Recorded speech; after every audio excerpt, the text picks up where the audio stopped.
People who have quit a job on the spot. What made you snap? First job ever. McDonald's inside a Walmart. Busy Saturday with a line out the door, and the manager yells at me to stop taking orders because she can't keep up. I was 15 at the time, and therefore not old enough to work the grill, so I asked what I should do. She told me if I was too dumb to know, she didn't need me there. So I was like, yeah, I guess you've got this covered then. I clocked out, tossed my hat on the ground, and strolled out the front door as she pleaded for me to come back. I wish 31-year-old me had the balls that me had. Story 2. My boss not letting me have a weekend off for my best friend's wedding because a coworker wanted a dirty weekend away with the married guy she was having an affair with. The married guy was my boss, by the way. I was a bridesmaid and had booked the weekend off 10 months in advance. I quit on the spot and told my boss' wife he was cheating on her. My best friend's wedding was lovely. Story 3. I quit my job as a grocery stocker in college because my manager was a complete douche who was obsessed with metrics. This meant he would attempt to maximize output from each worker by staffing the store as minimally as possible, and then slave drive us. He then had the audacity to wonder why the average employee lasted around 2 months. I worked at a health food store, and the manager and I had been crossed for a while. See, this store has an obsession with facing. Everything has to look perfect at all times. This would not be a problem if things were staffed accordingly. Our store was not. Everybody was running around doing their work and making sure the store looked perfect. He had literally pulled me into his office one day to tell me that my poor performance was getting me a reduction in hours until I could shape up. My brother told me they do that, but it's just a hidden secret, never blatantly revealed to employees. Any protests fell on deaf ears. He didn't care. I was worked to the bone. He could care less about all the customer demands. He expected me to be able to stock grocery and face it at least 2 to 3 times every 8 hours. He and I knew that the day I quit, he would find somebody who was more capable of facing and stocking their grocery area while dealing with entitled customers. I knew I was worth nothing to him, so I kept fantasizing about quitting and having an I quit scene ALA office space where I give him the finger and leave. But one day, fate poked me in the back and whispered into my ears a little temptation that I soon found to be to my liking. The manager came up to me and advised me that my work partner would not be showing up, and Dairy Stocker had not shown up, and that now I would need to do grocery, dairy, and frozen foods. We were now 3 down. This was my time to perform big. Initially, I thought this would be my chance to get a 40-hour work week, so I began my shift with a diligent, determined vigor that wore off quickly. About 4 hours into what would likely be an 8-hour shift, I realized I was horribly behind. The evening rush requests had set me back greatly, and there was no way I could please the manager. I stood at my U-boat full of boxes with a forlorn look. There was no winning this game. Then why play, I asked myself. You go back to school in a month anyway, and with that your work-study job comes back. Yes, I thought, my cushy computer lab job. Air conditioning, peace, quiet, and studying at work. Paradise. And so, I took off my apron and left it on the manager's desk. He was in the back doing an inventory check. I folded it neatly and clocked out. I had no desire to explain my decision. Needed no toothless threats from him, no vain attempts to stop me. Not one employee even said anything to me. I was done. I got into my car and drove home. He called 14 times and left 6 voicemails. I had inconsequentially ducked him on a busy night. He had taken too many support beams out of the scaffolding and the whole thing had fallen on him, if only for just one night. I never responded and went drinking with friends that night. Story 4. Fast food job. It was already a day full of crap going wrong. This machine isn't working, the computers are having issues, X and Y so-and-so called off today, so we're short-staffed, this item we need went missing, we're out of X supplies and need to improvise, etc. Small things, but the kind of things that add up and contribute to the stress of the day. I was so looking forward to going to break and having half an hour to just sit and relax and eat and be by myself. One of my snaggle-toothed redneck piece of crap white trash coworkers has an even dumber, trashier, more snaggle-toothed redneck sister. She comes in with her 2 kids, neither of which are fully clothed, one with no shirt on and the other with no shoes or pants on, and she just lets them run ducking wild. They're screaming and running around the dining room, throwing food at each other and all over the place, and this dumb Karen does absolutely nothing to stop it, because that's apparently normal for them. I'm watching all this unfold with absolute disgust. Break time comes, and the fact that we're short-staffed comes back to bite me. I already had my own food cooking, and I'm about to clock out when I'm called back to help with stuff. All right, whatever. I do that stuff, get back to my food, and it's cold. Damn it. Now I have to reheat it in the microwave. Ugh, whatever. I finally get my food and get clocked out, and I'm at the drink counter filling up my cup as the snaggle-toothed redneck sister is leaving with her gross crotch maggot children, and as she's walking past me, she says, "I feel bad for whoever has to clean that up," knowing full damn good and well it would be me. At this point, the pure rage is simmering just below the surface. I take my food and my drinks, 1 soda and 1 water, pick up a newspaper, and go have a seat. Finally, I can put all that crap behind me and have a while to sit and rest and recharge. As I'm sitting there with my apron and hat off, clearly on break, some dumb fat broad has the audacity to ask me what's taking so long with her order. Excuse me, how the hell am I supposed to know? I'm not working right now, I'm on break. I tell her that I don't know because I'm on break. Go ask whoever took her order. I look toward the counter and see a tray of food sitting there. I tell her there's a tray there. Is that your order? She complains that nobody called her. She's sitting out in the dining room about as far from the counter as she could get. It's common for people sitting in that part of the dining room to not hear their name being called. I tell her to go check and see if that's hers. She scoffs, just as she has at everything else I've said to her thus far, and she tells me to go check. I tell her something to the effect of, "Excuse me, I'm on break. I'm not working right now. I don't know where your food is. I don't know if that's your food on the counter or not. It's been sitting there a while, so it probably is. If you want it, then go check and make sure.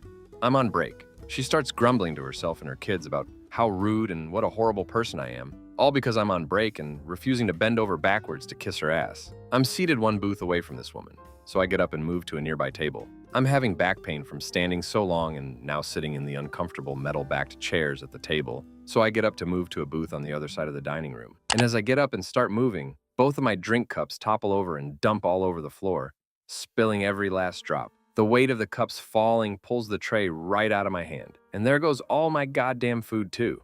I'm now standing in a messy puddle of soda, water, food, and ruined newspaper. I immediately collapse to the floor and start crying my eyes out. I can't ducking handle this. I go to the bathroom, clean myself up, sit down at a booth, and just cry for the remainder of my break. As I'm walking back to the kitchen, I see the horrendous mess that my redneck co-worker's trailer trash sister and her horrible duck trophy kids made. No ducking way, I'm cleaning that crap up. No, Bridget, your sister made that goddamn mess. You clean that crap up. I get back to the kitchen, and the manager instantly ambushes me with a list of tasks to do, one of which is cleaning the dining room. Clean up that crap?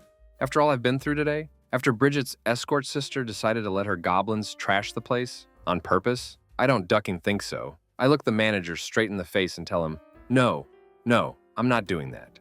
I'm done here. I walk back to the counter, clock out as fast as my fingers can hit the keys, leave my apron and hat on the counter, and tell my manager I'll be back in 2 weeks to collect my check. No regrets. If there was ever a justified conglomeration of reasons to walk out mid-shift, I'd like to think this was it. Story 5, my boss telling me I have 2 arms and legs when I ask someone to grab me a container as I cut a huge roast beef with blood everywhere. He felt the need to literally roll on the chair out of the office to yell that, and then again to say, "Didn't you hear me?" Yes, I did, and I left my apron and the bloodiest mess and clocked out right next to him and left. I was scared my mom was going to flip on me for walking out, but she reacted well, told me not to let someone talk to me like that. Story 6, I worked at Subway. It was the first day of the $5-foot-long deal, and there was a line out the door. Now, all of our veggies were cut that morning at the same time. The bin of onions was getting low, so I ran to the back and got another bin. Because I was wanting to focus on getting people their food, I dumped the new bin into the other one instead of switching them. The manager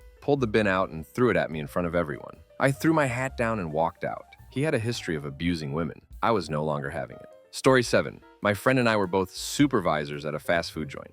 I was a kitchen supervisor. He was front supervisor. He'd let his stoner friends in after closing and chat away while mopping the floor, and we would have to wait for him every single night to finish his crap. A shiny name tags gave him some sort of power trip, and he would come into the back kitchen and start ordering around my staff after they've already been given a list of jobs. These people were young who were confused as duck on who to listen to. Brought this issue up with him many times and with my manager. Manager would talk to him and he'd be fine for a while. Then our manager quit and all hell broke loose. If you've ever worked in a fast food restaurant that actually gives a duck about cleanliness, you know there is a chart for each day for opening and closing jobs that need to be done by staff and a chart for weekly things that need to be done. Each person who completes tasks must sign the sheet. Every shift I split the chores amongst myself and staff on shift. That way there's no picking easy jobs and they know I'm gonna do my part. This gets young teens to do the work and trust me as a supervisor. Friend comes in and gives them different jobs to do that make no sense, like cleaning hood vents in the middle of a shift. After weeks of this bullcrap and us arguing, I have a closing shift with him. I've asked my staff member to do some dishes and refill stock as it's an hour to close. Friend comes in and orders him to mop the kitchen floor before the end of the night so we can get out of here at a decent time. You guys never have your crap together. I come out from the freezer and see the kid mopping the floor. Why? We have an hour to go still and have to drain chicken fryers, which always makes a mess. Other shiny badge said too, so I go up front, and this pause is sitting with his buddies eating apple pies instead of doing his closing duties. I've had enough. I've been at this place for 4 years, and for the last year, this guy has been a pain in my ass. I go into the back office and write the acting manager a letter as to why I did what I'm about to do and apologizing for any craziness that follows. But I'm tired of this guy's superiority complex. I go back to the kitchen, tell the kid I'm working with to continue to mop the floor, and then go home. I then walked over to the burger station and proceeded to put mayo on all the ingredients of a burger. Bun, patty, lettuce, pickles, cheese, and bacon, and throw them up at the roof, effectively sticking them there. Then I just sat there talking and refused to work. Friend comes into the back and proceeds to start yelling at me, and at that very moment, a slice of cheese let go and splattered into the mop bucket. He slowly looks up and yells, "What the duck? Who did this? Who?" with his voice all high and squeaky. I looked him straight in the eye and told him if he had been supervising instead of visiting with his friends, he'd know that I quit and don't give a duck how he plans on cleaning that crap up before the end of the night. I walked out and never went back. I have another story about a famous Canadian coffee shop not allowing me to wear a poppy on Remembrance Day while serving a classmate who passed an active duty's parents after making me train trainees during the busiest time of day when I myself had only been there a week. That one was also a duck you I'm out. Story 8. I used to work at a translating company while I was a freshman in college, back in Panama. We did live translations between a company rep that only spoke English and their customers that didn't speak English. 3-way calls. The job was stressful, but not impossible. Once you pass the trial period and get experience, you can internally apply to take in calls for medical visits, 911, as well as live court statements. This job paid minimum wage, $3 an hour at the time, but you could boost up to about $5 an hour by doing this. I wasn't interested because that seemed like a really intense job for such little money. A couple of weeks after I started translating calls solo, no supervisor shadowing your calls, I started getting medical calls into my queue. I told my supervisor and she said it would be looked into. A few days later, I took a call where I told the rep from the company, a nurse, I wasn't qualified to take her call, and she flipped on me and reported me to my supervisor. I was called on it and said that I had to take a call that came to me regardless and was to never say I was not qualified to take the call. A few days later, someone died on the phone during a 911 call. He had a heart attack and called 911, but later passed on the phone as he went into cardiac arrest. I was in shock.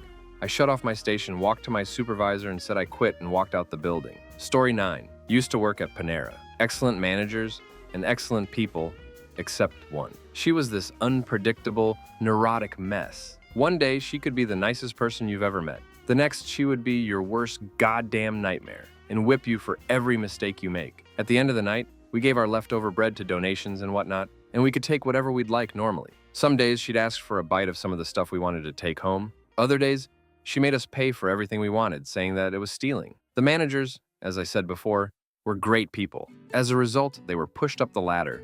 The general manager moved into corporate, giving the reins to a little stricter woman. Though if you did your job and you were nice, she was helpful and supportive. The manager in charge of the schedule, a really sweet and considerate woman, moved up into more office work stuff. The problem came when the aforementioned exception moved into the scheduling role. So to give a quick rundown, as a high school student, I needed a little bit to, do schoolwork. The place was a 45-minute drive away from my school, and I wouldn't get home from work until 11 p.m. It was hard work, but the pay was great, and the people were nice, so I toughed it out. The only thing I asked was that I had one day of every weekend off, so I would work Saturday or Sunday, never both. My schedule totaled to about 25 hours a week, give or take 5 hours. So they post the following schedule at the end of every week ended Tuesday. I was off a Saturday. With this in mind, my girlfriend's family was coming down to visit and wanted to meet me, so I made plans for Saturday evening to meet them for lunch and whatnot. All was normal, until Friday. I noticed that the schedule changed abruptly.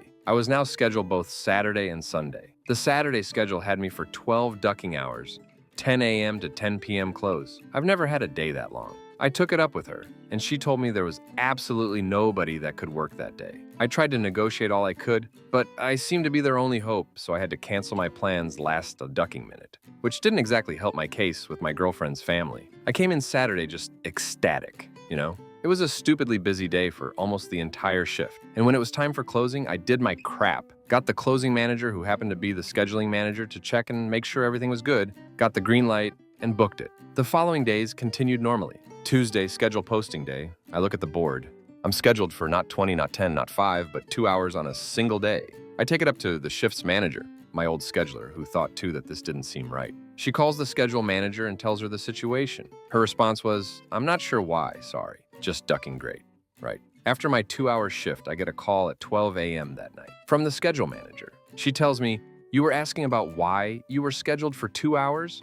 You haven't been performing to expectation." I ask her what I had been doing wrong. "Well, Saturday night, you remember? You forgot to mop the men's bathroom floors?" Except I had, and she checked. I don't fight it, though. I ask about anything else. It's not important. You need to step up your game. I told her that I wouldn't tolerate that severe of a schedule reduction that would essentially have me paying to go to work for what amounts to small, inconsequential, and fixable mistakes. I told her I wouldn't be coming in again. Shame I don't have the balls normally that high school me had at 12 a.m. on a school night. Story 10. I worked in the complaints department for a major takeaway pizza company. I was on the phone to a woman who was literally yelling down the phone because her pizza was 45 minutes late. It was a Saturday night and it was snowing. Obviously expect delays. I was empathetic. I said I'd send her coupons for her next order and I was about to process a full refund. But she just kept shouting, talking over me, swearing. I reached the end of my tether and said, "Oh my God," while she was talking. That O launched her into a full-scale Karen fit. Suddenly, it was me who was making and delivering her pizza. I, as an individual, am the reason that she's hangry. She demanded to know my full name, which I refused to give her. She said she was going online to leave the worst review ever written, not about the company, about me. She proceeded to lecture me about how I'm in the wrong job. I told her to duck off and hung up on her. Never processed the refund. Never even logged on our system that she'd called me. Never went back to that ducking hellhole of a job. Story 11. One too many temper tantrums from the same manager who enjoyed personal attacks. This was a good corporate job I was in for 10 years and a new manager came in who had a serious issue with not being able to remain professional. He wound make fun of people, mock, mimic, and be insanely disgusting towards others. One day, after a series of personal attacks towards myself, I looked him in the eye and said, "Mother Ducker, we are done here." And man to man, you ever talk to me again with anything other than respect, you will have a ducking speech impediment and issues walking under your own power. He sat there in silence and attempted to explain he has anger issues. I told him he can go duck himself, and anytime he thinks he's man enough to make a move, do it. Walked out. Founded my own company. Doing very well, and now I am their one competition. Story 12. Getting yelled at for something I forgot to do. Can't remember what it was, but it was a very minor thing. Excuse me for being the sole reason why this department is still open. Working 13-hour days, not getting help during rushes, and being cast off to the side. I was the only person working in a deli at a grocery store of 1,500 people. After the yelling, I just walked out. The deli was closed for at least a few months after I quit. Story 13. First job working at a McDonald's in a mall. Half the staff spoke Spanish, and it was one of those places where the people in charge had basically just stuck it out long enough and didn't actually have any merit to them. They hired me when I applied, didn't even interview, just, "When can you start?" "Oh, we were thinking like tomorrow." Should have been a cue. But I was young and more happy that the whole go-round applying everywhere process was done than anything else. I was 16 and in a cyber charter school, so my hours were more open than they might be for some students, but somewhat limited all the same by some specific lecture times. Still, they ducked up my schedule at every opportunity and didn't tell me. Just changed the date and had a manager sign that it was okay. I was supposed to call ahead pretty much daily to find out if I was working or not, apparently. Well, I got used to my schedule constantly changing. Even so, I made very clear that I wouldn't be able to work one day because it was the day I had to take my SATs. I even checked a few days prior to make sure they didn't duck with my schedule that day. As you've probably guessed, they wrote me into the schedule on that day after someone else called out. So I got a call while trying to navigate what must have been the foggiest day I've ever seen, while trying to find some school I'd never been to where I was meant to take my SAT. It was one of the managers, of course, who, when I explained that I was taking my SAT, said that it was a no call, no show if I didn't come there immediately, in that kind of, I've got you now, voice that only Karini middle-aged women seem capable of. I was stressed to all hell since it was getting late, and I still hadn't even found the school I was meant to take this test in and just hung up on her. It turned out later that I'd been driving along a road that was literally 10 feet from the building, but couldn't see it through the fog. I was late, but they were also late in starting the exam, so it worked out all right. I wasn't on the schedule again for several days, and when I made it there, the first thing Karen manager said was, "Nice of you to show up this time." I'd had a few days now to stew on just how ducked up it was that they thought this was okay, and was seriously getting as close to pissed as I've ever gotten in a professional setting. So I took off my hat, got in line. When I got to the front, they said I'd be late. I said I quit and tried to order as what in my mind was a kind of poetic badass moment. I don't know. I was 16 and it didn't really work out that way, though. She just got pissed and started yelling, so I left while feeling extremely anxious about everything. Probably not the most exciting story, but seriously, duck those people. Story 14, worked at Burger King one summer, never formally taught. Was thrown on the cash register within my first day with no one teaching me how to use it. I asked the manager for help. You can't be this retarded. Swallowed my pride. Went to HR. Things changed for a bit. A few weeks later, lunch rush is here. I'm the only one on the register with a line reaching to the door. We were the busiest BK in USA on a military base. I asked the manager for help while I was making milkshakes and getting trays together while taking orders. She just stood there, leaning against the wall, told me, "You can do it, I'm busy." Said, "Duck this crap. Quit." Went home crying because I was embarrassed and scared my mom was going to be mad at me. Mom gave me a hug and said, "Go take a nap and let me have my favorite meal for dinner." Story 15. Worked at a used bookstore that was run by a wife of a not that wealthy banker. They thought they were rich, but were actually just upper middle class folks who had a ton of debt to have nice things. The bookstore was basically to keep the man's wife busy. She had no experience in running a business and no clue what she was doing. She didn't even know a lot about books. One time she told someone on our FB page to come in and get a David Sedaris book, and they could find it in our fiction section. I corrected it to tell them the proper section. 20 minutes later, the husband called me on my cell phone and started yelling at me, telling me I worked for them and I don't have any right to correct his wife. He was a real piece crap that thought he was super smart and would never listen to anything people said. He just waited to talk and tell you how you were wrong, even if he didn't know anything about the subject. Like him and his wife both talked about how he tested as a genius. He was the manager of bank. One day, right after Christmas, we got a huge shipment of new stock in and a ton of trade-ins coming in as well. My boss, the woman, was leaving and told me to get all the new inventory checked in. I told her I was almost done with the trade-ins and would do the new stuff afterwards. No, do what I say and don't argue with me. Okay, so I lost all progress due to our crafty computer system and started on all the new stuff. Got it all done, put on the shelves, and then restarted on all the old stuff. Got that all done and stocked. A couple hours later, she shows back up and asks where all the trade-in were. I got the new stock done, so I did the trade-ins and now everything is done. But I told you to do the new ones. I did, and then I did the old ones. This was my job. I got books out into our inventory so they would go online and could sell, because they wouldn't sell in store. Forgot to mention, the store had one profitable day in the almost 2 years I worked there. Several times we would bring in less than 100 when we needed 600 to break even for the day. Anyway, she started yelling at me about not doing what she said, even though I stopped doing what I was, did what she said, and then went back and did everything else. She was going on for about 2 minutes when I just looked up at her dead in the eyes and said, "I'm ducking out of here. I can't work for you or your a whole husband." I walked out and never talked to them again. Went in and got my last check while someone else was working. The store went out of business and was closed less than 6 months later. Story 16. I got hired to make a piece of software, a year worth of contract probably, for a New York-based business. The business owner was the most ridiculous remnant of 80s Substance's New York scene. I spent 3 months building the back end and finally connected all the dots. The guy tells me how he wants to renegotiate the contract based on the second quote he got. I tell him that's not how contracts work. He leans back and says, "This is New York. We have our own rules. Take it or leave it." He'd paid for a portion of it by that point, but was dragging on the payments more and more. So I ask him if he's aware of the contractual repercussions for the party that backs out. "I don't have time to read that crap. I pay people to do it for me," he says. So I ask him, "I'll consider it if he is serious, but I need it in writing to send it up the pipeline. Pipeline is me, BTW. He goes, "You want me to spell it out for you? Here," and starts typing as he is speaking. "Dear Mr. She-Shred-Head, your deal is no good, and I don't want any part of it unless you go back and sharpen your pencil before coming back to me with a proper number," and sends it. I do get a ping on my phone in a second or two. I take my phone out.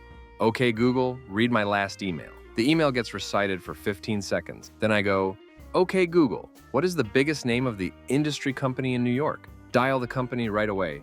"I'm looking to offload some software that name of the business ordered, but does not have enough funds to complete the project. You might find the structure useful. The back end is functional and paid for already." As soon as I mention the name of the present contractor, they are biggest competitors. The voice on the other end patched me through to a legal team who told me to head over right away if I so desire. I hang up and start packing my stuff. The owner is stunned for a moment, but remains cool, assuming I'm faking it. I pack my laptop and the rest of the material, and his secretary opens the door and says, "We got name of the competitor I called legal advisor on the phone for you." Silence. I zip my bag and the sound of it rips through the office. For the first time in 3 months, the coked head hyper wolf of Wall Street wannabe was still as a statue.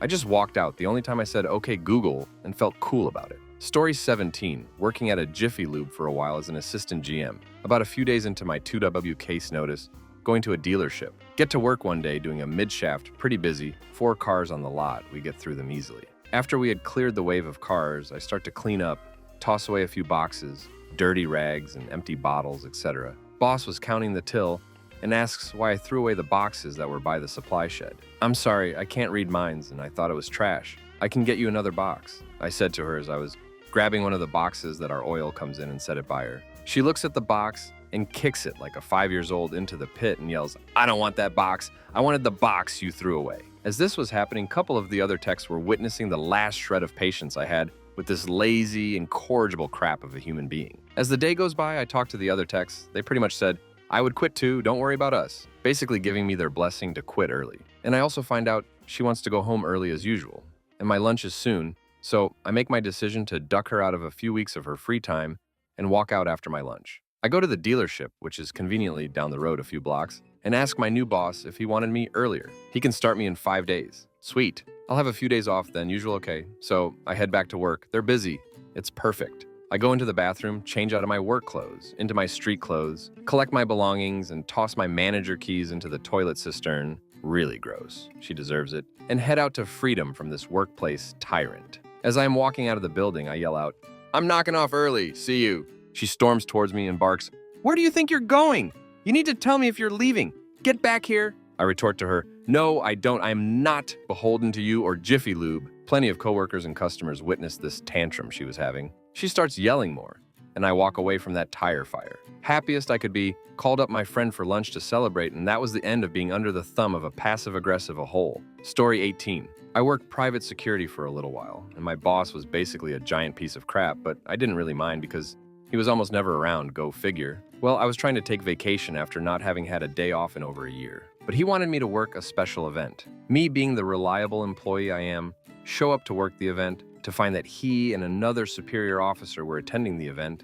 instead of working it themselves. I approached my boss and called him out about the situation and asked why I wasn't allowed to take my vacation, but he was taking his entire family to this event. At that time, he began to cuss me out and asked me who I thought I was. A little bit of background here. This guy has had 10 security officers quit on him in the last 6 months. And the only reason I didn't quit before was because the job was really just too easy, and like I said, he was never around me. Right then and there, as soon as he finished cussing me out, he asked if I was going to head to my post. I looked him square in the eye after taking my sunglasses off and asked him if he wanted me to turn my uniforms in right now or tomorrow. The look on his face was absolutely priceless because he had no one else to work the entire event all week. He spent the next 5 minutes trying to backpedal and apologize and get me to work the event, but I couldn't stop myself from laughing out loud as I removed my uniform. He followed me into the locker room and was basically begging me to stay, to which I replied with even louder laughter. It was at this moment I reminded my boss of my initial interview when I told him I had supplemental income and that this job was really because I was bored sitting at home all day. His jaw hit the floor because he remembers the conversation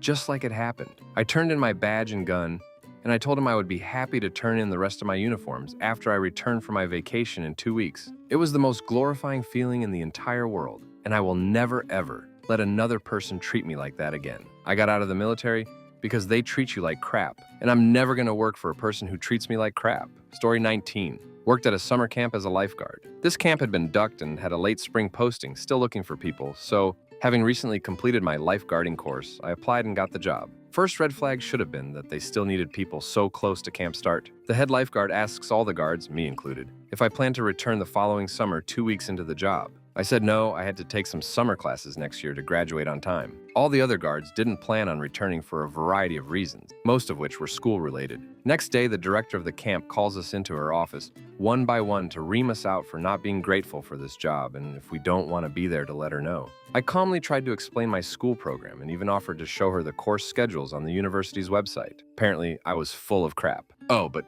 wait, it gets better. The following week, we all have a meeting where the same director tells us what a great job we are doing and how much she enjoys coming down to the beach because we make the campers so happy.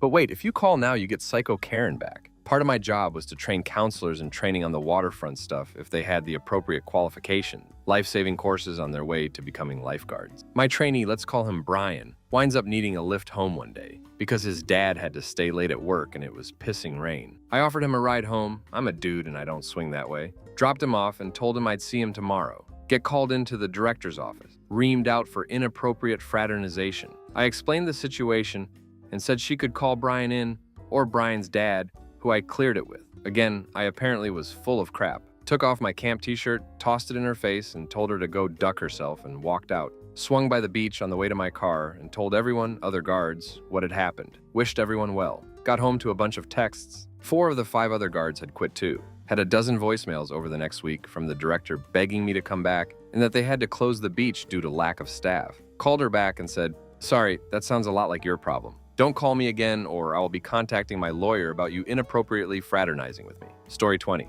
Had a manager that was a real piece of crap. Extremely rude, didn't care about the customers, only profit. I was hired to host, but ended up doing everything other than run the bar and kitchen. Talking, waiting, bussing, running food, deliveries, cleaning, you name it. Manager was also Scrooge type. We had to literally ask for our paychecks for about 4 to 5 days before he would give them up, every week. There was a small dining room at the entrance, but all the actual servers were in the dining room upstairs. If people sat downstairs, they were my tables to take care of so the waitstaff didn't have to run up and down stairs every 5 minutes. One day I had 3 tables and a delivery came in. I was the only person able to do deliveries, so I go to ask my manager to take either my tables or the delivery, which he asked me to do. Get yelled at for bothering him, so I grab one of the waitstaff instead to cover my tables, take the delivery, get back to the store, and the manager rips the check out of my hand, yells at me for leaving without telling him, then proceeds to pocket my tip money. I lost it, told him I was sick of working with a sociopathic thief, and walked out the front door. Coordinated my paperwork with the night manager, found a new job the same day, and was assistant manager there within 2 months. Story 21. I took a job as a receptionist for a real estate agency with about 30 real estate agents. I had been working with at-risk youth and told by my doctor that I needed a low-stress job that would not be a problem with my high-risk pregnancy. I was supposed to just answer phones and transfer calls. The woman who owned the agency would come in screaming and yelling at her employees and the agents who worked there. I put up with her verbal abuse so I could keep the job until one day when she had an important meeting that brought in several other agency owners. I told her I thought I lost a baby. I was, and needed to leave to go to the hospital. She threw her keys across the counter at me and told me to go wash her car before I left. I got up, walked out, and drove myself to the hospital where the doctor confirmed I'd lost. It was the one and only time I quit without notice. Story 22. The chef at the Italian restaurant I worked at was one of the owner's sons. So whenever he ducked up, he took it out on everyone else. Had the temper of a brat. One night they had wildly overbooked. This was a usual thing because they wanted as much money as possible, but this was a particularly bad night for that crap and had parties with reservations waiting for over an hour.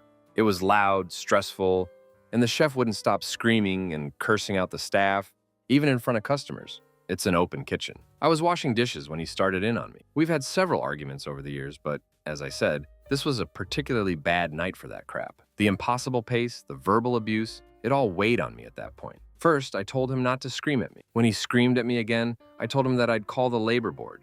He got in my face, screaming threats and threatening any employees who were stopping to witness the argument. I just walked away. While calling for a ride, he comes out of the restaurant after me. I thought he was going to try something, but instead he affects this sniveling, remorseful crap, pleading and half apologizing and trying to guilt me into staying. It was pathetic. How bent do you have to be to choke out a bunch of threats and insults one minute and try to look sweet the next? I was waiting on my ride, but instead of standing there and trying to ignore the chef, I acted like I was going back in with him to continue working. He kept trying to tell me, "We're going to squash the whole thing, okay?" I repeatedly told him no, while continuing to work. He yelled at another staff member about 5 minutes later, and that's the moment I was waiting for. Then I walked away. My ride was outside waiting for me, and we left. I've seen and heard lots of shady things in the 2 years I put up with working at that crap hole, so I knew that labor board threat would strike a nerve with him. They tried calling me repeatedly after I left and for a few days after, but I didn't respond. I've worked a lot of crafty jobs in my day, but this one was the absolute worst. Even though I was jobless for a few weeks,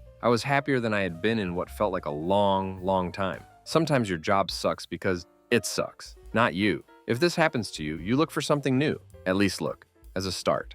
You'll thank yourself one day. Story 23. My brother and I both worked for a pizza place, and he burned his arm on a pizza warmer that gave him second-degree burns. It shorted and became a hot plate instead of a warmer. The franchise asked me to sign a document saying it was my brother's fault and he was negligent. I got up and walked out. Another time I worked at a retail store during the holiday season. My manager said in passing to add something to the display, iSign, I believe, and she continued to walk away. A few hours pass and I'm slammed because it's the holidays. She noticed I didn't add the sign and called it grounds for insubordination, and she could fire me. I was making $8 during Christmas. This wasn't my career choice. I grabbed my stuff, clocked out, and left. Story 24. I worked at a small grocery store in upstate New York. Our town was becoming a weekend tourist destination for New York. I'd only had this job for a week. The weekend rush of city folk came in and I thought I was doing well, a little slow, but good enough. I was ringing this douche nozzle. I could tell he was a douche right away because the first thing he said to me was, "You didn't even ask if I brought my own bags." I said, "Oh, sorry, I'm a bit new here." He replied, "It's not rocket science, it's bagging." I looked down at the register so he couldn't see me getting mad. I plastered a smile on my face and finished scanning. Before I could even grab his bags, he starts bagging his own stuff. Apparently I wasn't moving fast enough. This was before I'd even scanned the last item. I apologized to him again and tried to ease the tension by making a joke about myself. "Wow, I'm a little slow, aren't I?" He agreed in the most serious way. So I realize this guy is an idiot and I just give him his change and receipt. I smile and say, "Have a nice day," then start with my next customer who I know from our town. This guy was not pleased and he interrupts me and says, "You're not going to smile and say, 'Have a nice day.'" So I smile and say, "Have a nice day," in the most non-sarcastic way because I just want this a hole to be gone. He laughs a little and starts to get mad and says, "Wow, so that's who you really are. Why don't you just show us who you really are?" I'm confused. I had no idea what he was talking about. He throws the 86 and change at me, hard, and says, "Duck you," and walks out. I wanted to strangle that guy. You know he just thinks he's better than everyone. For months, I had dreams of meeting this guy and throwing his change back in his face. I quit that day and have never worked in customer service since then. Never will. Story 25. Worked at a ski resort for a couple of years, and one summer there, I wanted another job to make some extra money. I wasn't in dire need of the extra, but thought it would be nice. Got a job at a restaurant that was at the base of the resort. When I applied, I said I could come in after I clocked out of my main job to wash dishes for a few hours. First few days were fine. Worked all day at the main gig, 9-hour shift. Walked over to the restaurant to wash dishes and would usually get a free meal. On the last day I was there, the restaurant was closing and I was just about done with the dishes. All of the servers and bar personnel were in the kitchen doing their closing duties. And then another employee came in and said, "Oh crap, we forgot about that party that was upstairs and all of the tables, etc. are still set up and all of the crap is still up there." Then one of the bar employees' manager said, "Oh well, Head 27 makes the least amount of money here. Well, just make him do it so we can all get out of here." I overheard that and laughed. I was filthy from already working all day, wet from washing dishes, and had to return to the resort again in the morning. I finished washing the dishes, cleaned up my area, walked to the back and grabbed my crap and clocked out. Walked out the front door while all the other employees were just sitting at the bar. I don't even know if they noticed me leaving. Called the next morning and said I would not be returning. During that shift, I was called into the office and asked to explain what had happened because the main manager of the restaurant tried to not rehire me from the entire resort and get me fired from my main job. My boss said that wouldn't be happening because they never had a problem with me during the previous years I was there. Went in a week later to get my check from the lady, and she asked if I was planning to stay in the area. I replied, "Of course, I am still working for the other department. I'm actually on break right now. Thank you very much," and walked away. The look on her face was along the lines of, "What? You are still employed here?" Story 26. I worked overnights at my local McDonald's for 3 years. The work was great, and so were my coworkers, until things went down and a majority of the crew left for better jobs. Only 2 of that crew stayed, while I transferred to a new location under the same restaurant chain owner. This location is in the pits. Seemingly, despite the head manager of this place having an issue with how my old store head did things, he kind of overlooks the fact that without me, overnights at his store would not be possible. A couple months in, we're able to just barely get everything done every night, and I'm expecting to move up to overnight manager when he decided to change policy. Now keep in mind, our average drive-through time from ordering food to leaving is about 6 minutes. We're ahead of the rest of the chain by about 30 seconds. This is achievable with a 3-man crew who can park vehicles and pause Uber Eats. His change of policy removed our way to park vehicles and pause Uber, however busy it may be, while demanding we cut our average time in half without adding any additional crew staff of any kind. His new idea for who will train me was to bring on a problem manager to replace the then overnight manager, who was switching to daytime as opposed to any of the other managers who have already shown me several points about the position. I already knew it was impossible, so I was going to tough it out and hope he would settle on either adding one more crew or letting us park and pause. However, one morning after these conditions had been put into place, I'd blacked out off the side of the road on my way home due to exhaustion. I told my overnight crew over Facebook what had happened, brought a plastic bag with my uniforms onto their front counter, and left. I'd since heard that after they learnt of why I did it, they hadn't said a word about it. Story 27. This was volunteering, but apparently my boss forgot I was a volunteer, so I think it counts. I was volunteering at an animal shelter over the summer. It was run by someone my mom knew, and I was doing it in exchange for summer skating camp. I had to be there super early before it opened to muck out the whole place. It was super gross and really hard work, and it was an hour bus ride there. The employees were useless and stood around the counter the whole time, and us volunteers did all the crap work. So I guess the boss got a complaint and the lazy-ass employee blamed the volunteers, and my boss asked for me because I was the one there the most and probably because I was the volunteer on duty when she called. She got me on the phone and not only berated me about not working hard enough to keep things clean, but told me I should get all the other volunteers in line or she'd cancel the volunteer program. She told me, "Employee says you guys do nothing," and I was just so insulted. I'd worked so hard. Like, who tells someone volunteering to literally clean crap up at their place of business that they aren't working hard enough? I was a 14-year-old girl spending all summer scraping bird crap off of enclosures while the employees stood around. Not only was it not me screwing up, but I was not the one to take others to task, being 14 and all, and way to threaten your free labor. Like, what the duck do I care if you cancel the volunteer program? That just means I don't have to be at your shelter cleaning crap at 7 a.m. I got off the phone with her, left, and never went back. Told my parents what happened, and they weren't impressed either and didn't push the issue. I hope her lazy employees had fun cleaning crap the next morning all by herself. Story 28. I was working as a concierge at a golf course. Really ritzy place, and all employees were basically expected to be perfectionists. I wanted to do the best job I could and put in all effort necessary to be a good employee, of course. But nobody is perfect. About 4 months in, my boss started changing the schedule where I was getting fewer and fewer hours. That wasn't a huge deal in and of itself, but her attitude toward me also changed, and I got the distinct impression she was trying to push me out. Then one day I made a mistake about something,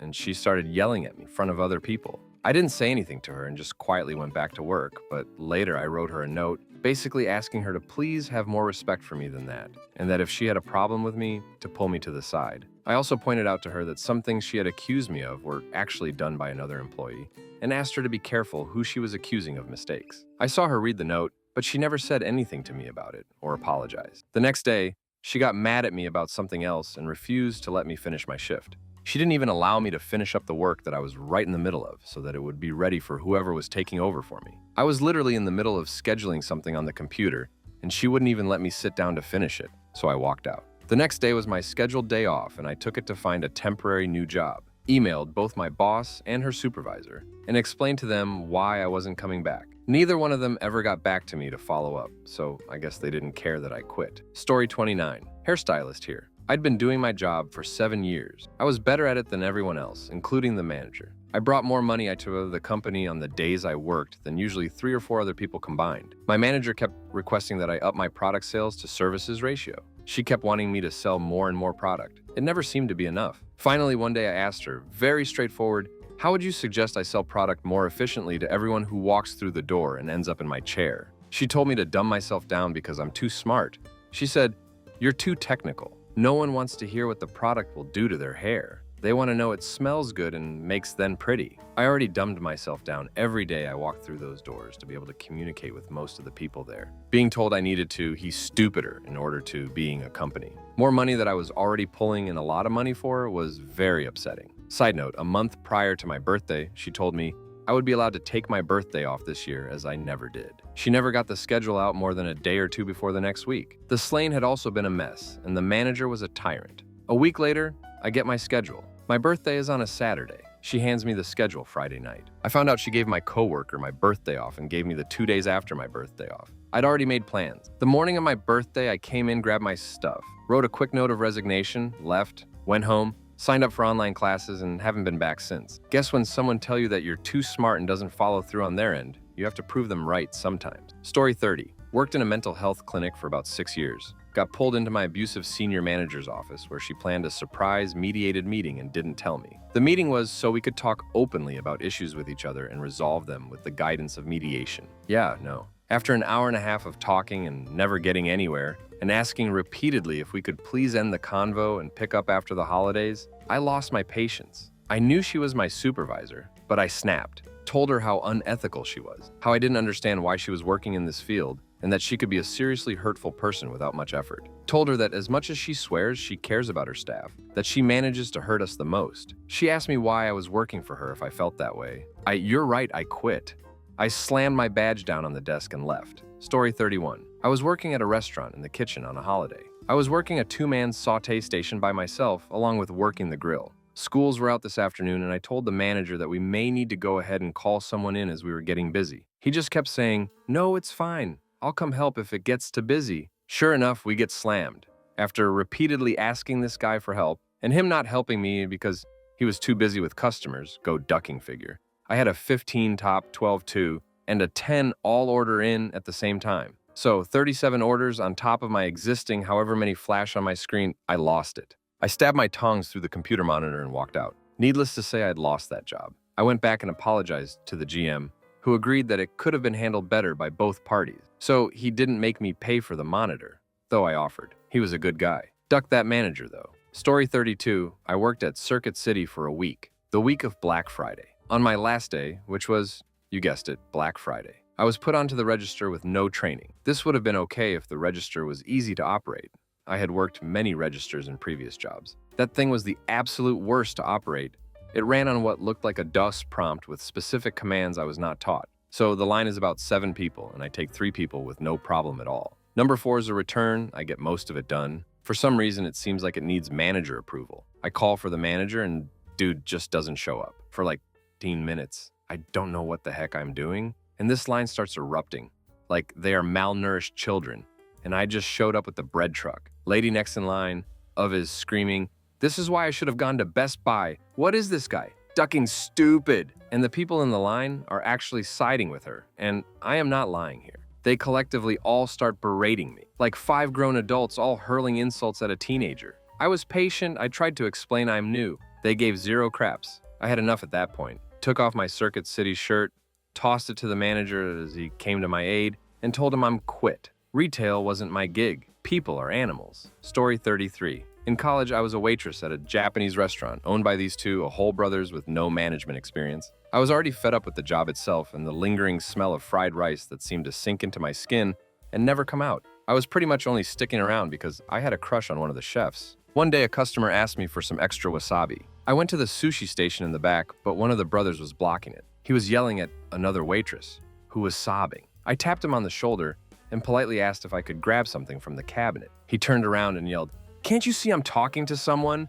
Leave me alone." I said, "Okay," and came back 5 minutes later. They were still standing there, so I tapped him on the shoulder again. He turned around and yelled, "What did I just tell you?" At this point, I just snapped and told him I was just trying to do my ducking job and he needed to show me some respect instead of yelling at me like I was his slave. He told me if I could leave if I didn't like his yelling. I said, "Fine, you can take this crafty ducking job and shove it up your ass." I threw down my apron, grabbed my crap, and left right in the middle of my shift. My crush texted me later asking me what happened, and we ended up dating for 3 years. He still worked at the place for a while and was such a star there that eventually I was able to come back in and have whatever free crap I wanted. Story 34. When I got a promotion with more responsibilities, I asked for a raise. They told me if anything, they would dock my pay. Went home after my shift and never went back. Story 35. I was over a year hence after a devastating breakup, and the person I had been with, lived with for years, went back home one day and never came back. It was my first big one that completely turned my life and expectations upside down. Thankfully, I was in my early 20s when it happened. I was pretty unbalanced for the entirety of that time. The place I worked for was already a fairly miserable place, filled with fairly miserable, vile people. Our friends at the time really seemed to get off on the drama surrounding the breakup and really seemed to get off on how badly it was affecting me, going so far as to sadistically push my buttons about it whenever they could, just to watch me twitch. My SO at the time worked in the same place, so everybody knew everybody. Personal crap aside, the department I worked in was running on fumes, crap decisions, and crap working conditions, while the idiot in charge, who thought he was some dumb crap like that, yeah, one of those people, business school graduate Ed, everyone and everything in the place, effectively running crap into the ground so far that a rival company was able to sweep in and buy it up for peanuts. I up and left my workstation on an impulse one day after spending half a decade in that black hole of a job and never came back. Most everyone else got laid off a half year later. It's been 14 years since all that, and I can safely say I'd never encountered such garbage people, such a garbage workplace ever again. Story 36. I worked in the deli in a fairly big grocery store chain. After working for 4 years, my manager decided to schedule me for 21 shifts in a row, 10 hours each shift. I told her that's not exactly legal. She told me that it is if I get 5 days off in a row. I was having none of it, and she told me if I didn't like it, there's the door. I stewed on the info long after she left the store for the day. About 3 hours before my shift was done, I just said screw it and wrote a note that said I took the door, I quit, and just left. Since I was the closer that night, nothing got shut down. Story 37. I was a sham in a new small town and had started working as a cashier at the grocery store to meet people. When I interviewed, I told the owner that I could work Monday through Friday from 5:30 to close and anytime he needed me, 1 day a weekend. I explained that I run a home daycare during the week and needed 1 full day off on the weekends to spend with my kids and husband and to get caught up on household chores. Not unreasonable, as I would be working from 6:30 a.m. to 11 p.m. through the week. He agreed to give me Saturdays off since the high school kids wanted those hours. I would work Sunday morning. I also agreed to work Saturdays for big school events like prom, homecoming, etc. For 3 months, he'd give me Saturdays off for 2 weeks, then put me on the schedule for Saturdays. I'd remind him of the agreement, and he'd schedule me off for a couple of weeks, then put me back on. Claimed he just forgot. We had just bought tickets to go to a big zoo event with friends, and when I got to work, he had put me on the schedule for Saturday. The new schedule was posted on Fridays. As I was leaving Friday night, I informed my manager that I wouldn't be back and handed him my smock. If he didn't want to give me a weekend day off, he should have said so and let me go on my merry way. Story 38. I went through a lengthy process, like 4 months, of applying for an electrician apprenticeship. I got the apprenticeship even though I had absolutely zero experience, which was supposedly completely okay because I told everything would be taught to me and I wouldn't be expected to know anything. I show up to the job site and the dude working there was pretty cool. The stuff he was making me do was pretty damn hard, but I was getting through it and I was getting ripped as hell within just 3 weeks because I was working my ass off. The thing was, I was given very little direction or supervision, and naturally that led to me doing things wrong. One day I drilled into some wiring and caused the power to go out in the building. Somehow I didn't get electrocuted and later realized how lucky I was. It started dawning on me that I was being made to do things I shouldn't have been doing because the project was behind schedule. I should have been working side by side with the experienced worker and basically observing him. Since the job was behind another guy was sent in at the beginning of my 4th week, and let me tell you, he was a real douche and an idiot. He was training me and showed me how to do these electrician things that I just didn't pick up on immediately. So I'm trying to do what he showed me and it wasn't working out. So I'm like, I don't really know what I'm doing. Can you show me again? And he says, look, we're really behind. I can't babysit you all day. So if you're not going to listen to me, then you need to just duck off. So I did. Picked up my tool bucket and never looked back. Story 39. Day 1 of the job, I told them my work schedule conflicts with my school schedule and it needs to be changed somehow. They told me it would be changed by the next day. Day 2, I remind them again, and they say they will get it done and email me. They didn't email me. Day 3, I request to speak to the head of HR to try to fix my hours, because at this point, I've already missed a class because of work. They told me they'll find a way to make it so my work and school schedule will not conflict. I gave them my schedule again and my email, and also gave them the email of the school so they can verify anything if they need to. I did not receive an email at all during the 4-day break between day 3 and day 4 of work. Day 4, I talk to the head of HR again, and I request to be moved to part-time, or to be moved to another shift or something, so I don't miss my math class a 2nd time in a row. They said it will be done, and they will email me what my shift is within a day. Didn't get an email. Day 5, I walk in and I'm finally pissed. I asked them one last time why the hell they haven't done anything to accommodate my school schedule, and they kind of just brushed me off. I just quit on the spot right there. I'm pretty sure it's illegal to not accommodate someone's school schedule, but they didn't care. It's also not like I have the money for a lawyer, considering I'm in college. At least I got paid crazy high money for only working 4-ish days. Story 40. I worked for this insanely toxic company right out of college. I dealt with abusive beratings in front of coworkers, awful suggestive comments from the bosses, 3 lesbian women who had all been involved at one time or another with each other. There were many times I should have walked out. I was once screamed at on the floor of a trade show because a very important client didn't appreciate me leaving him alone at the high-stakes blackjack table. My final straw came during a company outing. There were maybe 12 employees total, but the CEO, Lisa, was hammered and kept trying to get me to trade shirts with her, even going so far as to try and lift it off of me while I was cheering. We were at opening day for the Texas Rangers. Some guys sitting close to us must have overseen and heard the situation, because when I excused myself to go to the bathroom, I came out to like 6 guys asking me to talk to them for a sec. It was obvious I'd been crying. And a guy named Will was like, "We can take you home.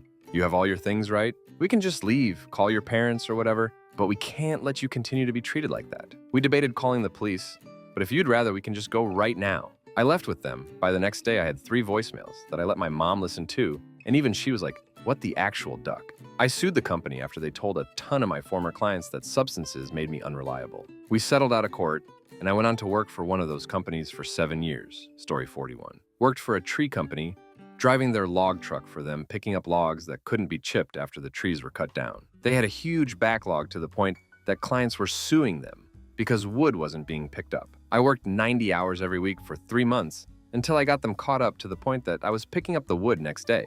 I got called into the office and was told they were laying me off for a week because they didn't have much work the next week. Mind you, they did landscaping. And before I started with them, I was a tree climber for another company. They could have found a spot for me for the week. I told them, "Don't bother calling me back. I'd be back next Tuesday for my last check." Story 42. My boss had a knack for starting drama. If you went to her about a serious issue instead of resolving it, she would just call in the other person privately and say, "Guess what this person said about you?" I've personally witnessed it on 2 separate occasions between 4 different coworkers. She would pick the side of who she liked more than make the other person's life a living hell by always criticizing and accusing them of crap.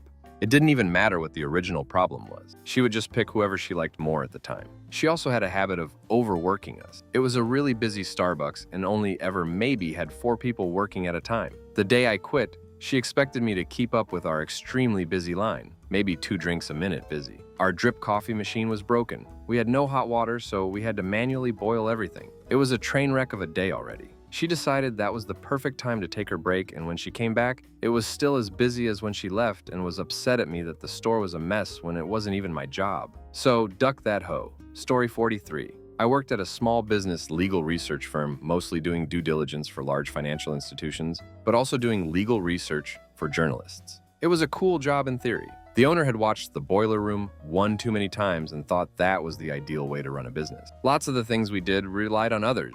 For instance, if we wanted a copy of a recently filed document, we needed to sweet talk the court clerk. If the court clerk wasn't having it, we were sole. One day, he berated my coworker about the document and had her call the clerk 5 times to get it. Coworker was humiliated, open floor office, and crying. It was a crap show for no other purpose than being an idiot. Mind you, the court had a 24-hour policy with recently filed documents, so we would have got it the next day no matter what. My final straw was when he called me the weakest link. Yes, it was during the height of this show, in front of the whole office for something so minor, and something I traditionally did without error, that it had 0 impact on anything. I waited for him to leave for the day, and left a letter of resignation on his desk. He was too much of a combustible a hole to do it in person, and I knew he would let me go immediately.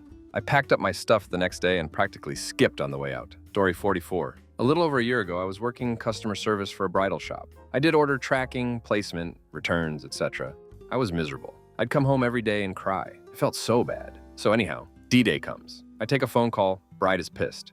Her in-store consultant was rude, didn't pay any attention to her and her party, nothing. She didn't order any dresses and she was calling to complain. Didn't want to order, just wanted to Karen. I get it. I know what it's like to be on that end of the phone. So I get her calmed down. I offered her a deal on her dresses and she was happy. So happy she placed all the dresses on her card to have her girls pay her back. So here's the kicker. Consultant didn't do anything for the customer. I did all the work and I got the sale. We did work on commission and I was going to split the commission with the consultant even though she didn't do anything. So I get everything set up, order processed, life is good. Consultant looks up here prospects and sees the order was placed, and she went to her manager saying I was stealing her so. My manager was like, "No split sale." I didn't get to say a word regarding it. Case was closed. I was like, okay. I didn't cause a scene. I punched out, took my badge off, walked out quietly, and went home. That was the last customer service job I worked. I had 20 years experience there, and 1 year at that company broke me. Story 45. I had a party of 13 show up literally 5 minutes to close on a Sunday. We were out of quite a few items.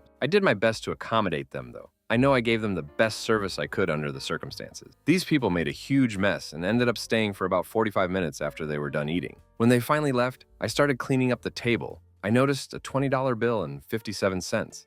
I went to collect this tip and realized the folded $20 bill was one of those fakes. Have you been saved? Church things. I just walked out. Story 46. I was a grocery department manager for a large chain in Texas about 3 years ago. My mom got sick and my dad couldn't take care of her by himself. The store that I was at and my regional bosses were very supportive and transferred me to a store that was closer to my parents' place. I lived and worked about 60 miles away. The team at the new store I transferred to were a bunch of backstabbing little Napoleons. It was not a good fit for me.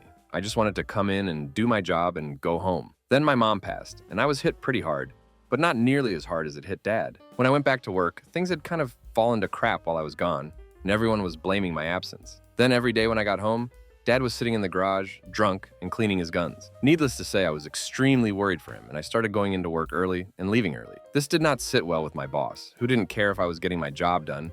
She just wanted me to be at work until 5 or 6 every day. So after about 2 weeks of getting harassed for leaving early, I told my boss, "Here's your ducking key, I'm out. I hope if you're ever in a similar situation, I hope those around you have a bit more compassion and sympathy for what you're going through." In truth, I really wanted to punch her in the face, but I was able to restrain myself. Story 47. Technically, I had already quit as I put in my 2 weeks notice the day before. It was a retail giant, at which I put in laborious 60-hour weeks smiling through gritted teeth at the every wormy simpleton of a customers who patronized it, and in general, doing whatever task I was asked to do as well and efficiently as I could.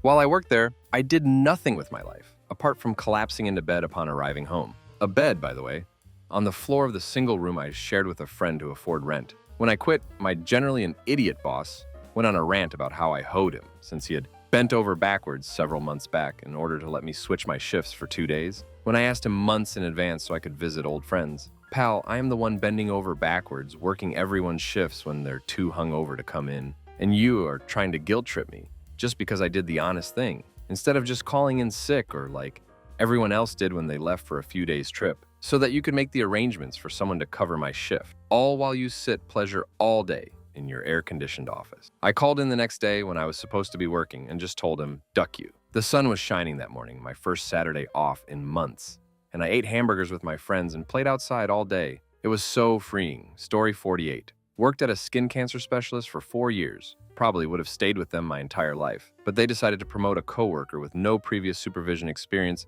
to front office supervisor. Corruption started, obviously, and the power went to her head. Her unprofessionalism caused 2 of my other coworkers to quit, so now I was doing the work of 3 people. Needless to say, between medical records and daily tasks, I started to drown. My fiance had gone to ICU the night before with ketoacidosis. I was exhausted. Despite this, I showed up to work 45 minutes early to try to catch up on medical records that we were behind on. Upon walking in, she went off on me, having found a medical records request in my drawer that I was working on. After a patient complained she'd been waiting a week for her records. I showed up early, was never late in my 4 years, and was pulling 60 to 70-hour weeks to keep things flowing up front. I wasn't even clocked in yet. Not only was she screaming the moment I walked in, she did this in front of 6 of my other coworkers who found it hilarious. Needless to say, I cracked. I took my key fob off my keys right then and there and calmly held it out to her, simply stating, "Good luck today," before I turned heel and walked out. Most satisfying moment of my career to tell an ungrateful boss to go duck themselves. I've heard their turnover rate is still atrocious. Story 49. I worked in a large chain optical as a manager. There are standards we have to check for when we go to dispense a pair of glasses, like the prescription, axis visible defects, etc. I had been sending back a lot of jobs that should never have left the lab. Scratched lenses, wrong prescriptions, it was bad. I wouldn't dispense these to patients. The vice president of the company came in with a stack of jobs and demanded to know why I wouldn't give them to the patients. And he lectured me about using better judgment when sending things back. What I didn't know until after he left, a job I had been waiting on for 4 weeks had come back from the lab and the frame was mangled. I was pissed. A couple hours later, I received a call from my area manager and he started laying in on me. Why didn't I call him to say that the vice president was there? And this went on for about 20 minutes. And finally he said, "Well, what are we gonna do about this?" And I just said, "Well, I'm gonna put in my 2 weeks notice. I'll have it in writing by the end of the day." I printed out my resignation letter and wrapped up the mangled frame in it and sent it to head office, addressed to the vice president. Story 50. I worked in a super Target deli in 2011 and was severely sick. I was scheduled to close, but you aren't supposed to be around food when you're vomiting, diarrhea, or with a fever. So I try to call out. They deny my call out. I was young, so I'm like, okay, well, I go to work. Shift is from 2 p.m. to 10 p.m. I make it until 7:30 p.m., and when I'm prepping raw chickens in the back for the next day, I vomit all over the prep sink and on the floor. Pretty sure puke bounced off the sink and splashed towards Starbucks area. We have a Starbucks connected to the counter, down a ways. I go tell the leader on duty, and he doesn't give a duck. He tells me to clean it up, but I can't close and leave early because the deli is bigger than my willy-nilly problems. I took my little chef jacket and apron off and quit on the spot. When I was walking out, I was cussing. I don't remember what I said, but I was so angry. I probably got a lot of people sick that day because it was on a Sunday, and that's one of the busiest days for the deli. I was slicing meats, cheeses, and frying chicken. I'm irritated even thinking about it. Duck that place. Story 51. I quit because I had worked set days 2 days a week due to childcare. Then jealous coworkers complained I had set days, and all of a sudden, my boss asked me if I could do favors all the time by covering other people's days for sickness, time off, and also my boss's trips away. And if I needed time off, she would make sure they would help me. Like a fool, I thought if I helped them, then when I need it, they would help me, right? Wrong. Came to a time of the year where we can't have holidays, and I asked if I could swap one shift. Boss asks why, and I say, my mom's has surprised me with a holiday abroad for my 30. She said she was sorry, but there's no holiday leave during that month. I said I knew that, which is why I wanted to change one shift, not take holiday leave. She couldn't get it through her head. I wasn't asking for holiday leave, just taking a holiday during my days off. She wouldn't listen and said no way with a smirk. She was then off for a few days, so while she was away, I handed in my notice to another boss and also advised them I had outstanding holidays to take. When she got back, she had to give me the time off anyway, and it's also messed up her whole month with my additional holidays. Had a great holiday in the sun. Story 52.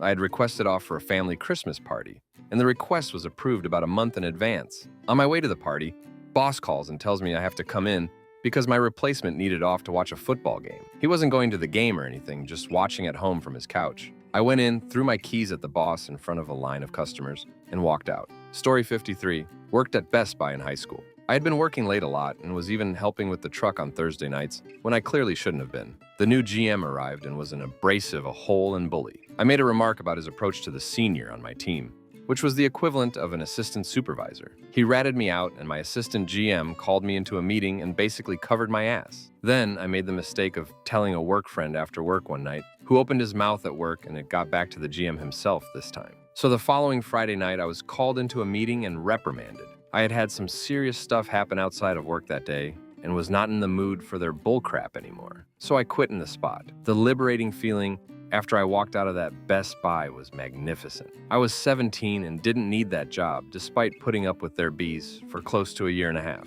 Even though I've been guilty of shopping at Best Buy a handful of times since then, it is indeed a crafty place to work, and it's all a corporate scam.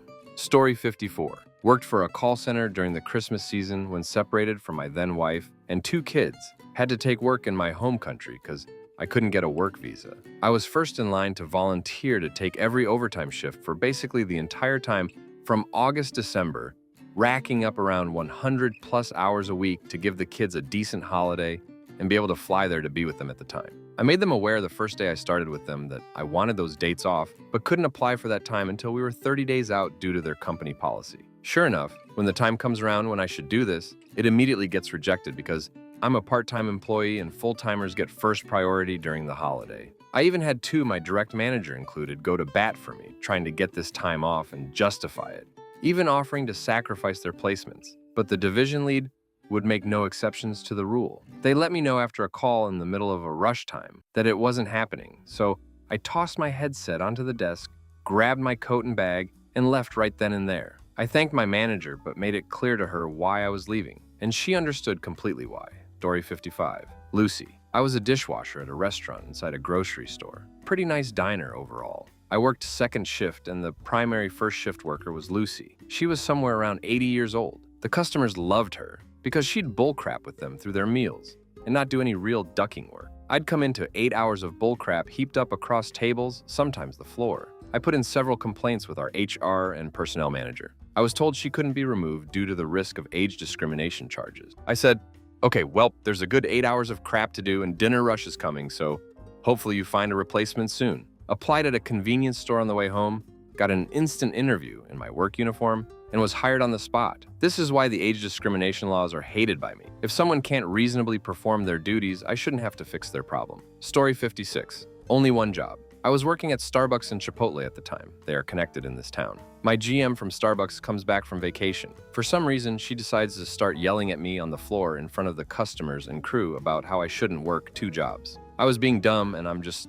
stressing myself out, blah blah. I don't remember all of it, but she went on for a while. I was in tears and completely embarrassed. I knew I was one of their best employees and didn't deserve that. I felt it was completely unprofessional. So instead of clocking in, I walked over to Chipotle and asked if I could have full-time hours, explaining a bit. They gladly said yes, because I am a hard worker. I did not go back to Starbucks to tell them, which made getting coffee kind of tense months later. The best part was, 5 days later I got a call from the second-in-charge manager begging me to come in and close. I was like, I haven't shown up for a shift in 5 days. I thought you guys got the hint. And she said, no, we got all your shifts covered. It's okay. Please come and close, please. I did not close. Story 57. Working as a cook at a pizza place. Boss stops advertising, so business takes a hit. But it wasn't the lack of advertising, it was me causing problems. I worked there almost 4 years. When I had a good idea, he would poo it, making it sound stupid. Then 3 to 6 months later, it was his idea. He would bring up something that happened a year earlier on my day off and blame me for it.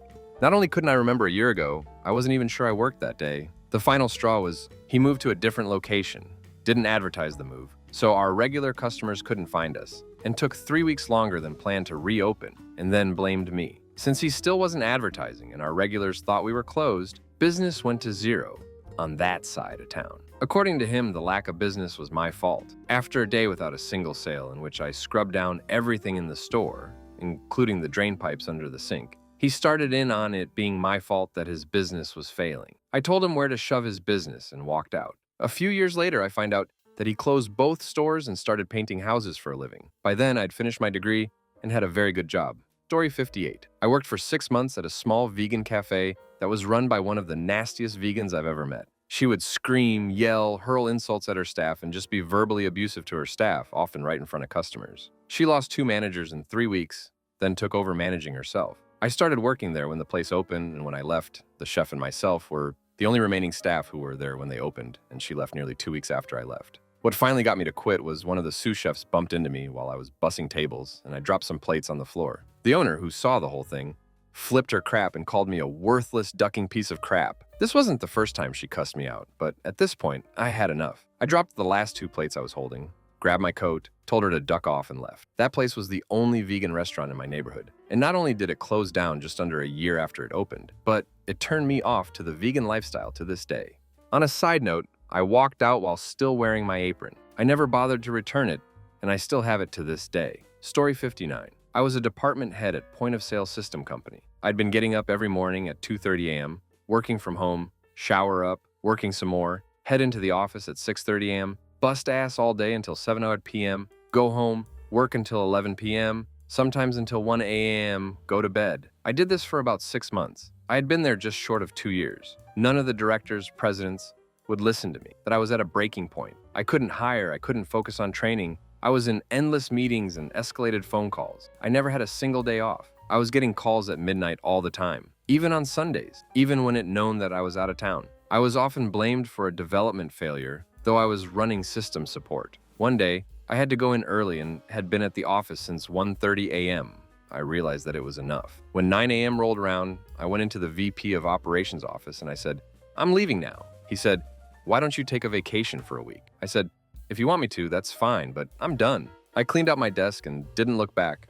I went home and immediately threw up. He did pay me for my vacation, which was nice of him. Story 60. First job in my chosen field. Abusive boss, kept going around telling us how terrible we were at out jobs and how he could do everything better. Bonus points. He walked around with a clear water bottle to use as a dip cup. I still gag at the memory. He fired 2 people on the Friday the week before, and on Monday I come into his office and ask him where I stand with him. I felt it was a valid question. He responded with, "You don't deserve to know where you stand with me." I have a monetary flash of what it would be like to take the little man and put him through his glass doors to his office, go back to my desk, breathe, call my dad, who also works in my industry, and ask him if it's wrong to quit. He asks if he can come over and do it for me. I tell him I'm good, walk back to his office, tell him I quit, and start to walk out. He begs me to stay and winds up convincing me to stay the rest of the day. His company folds 5 months later when the other two people who kept the company going realized that they too could quit, and did. Duck that guy. So much Story 61. Was working at a smoothie bar my first year in college. The owners hired a new manager who was terrible. When we got busy,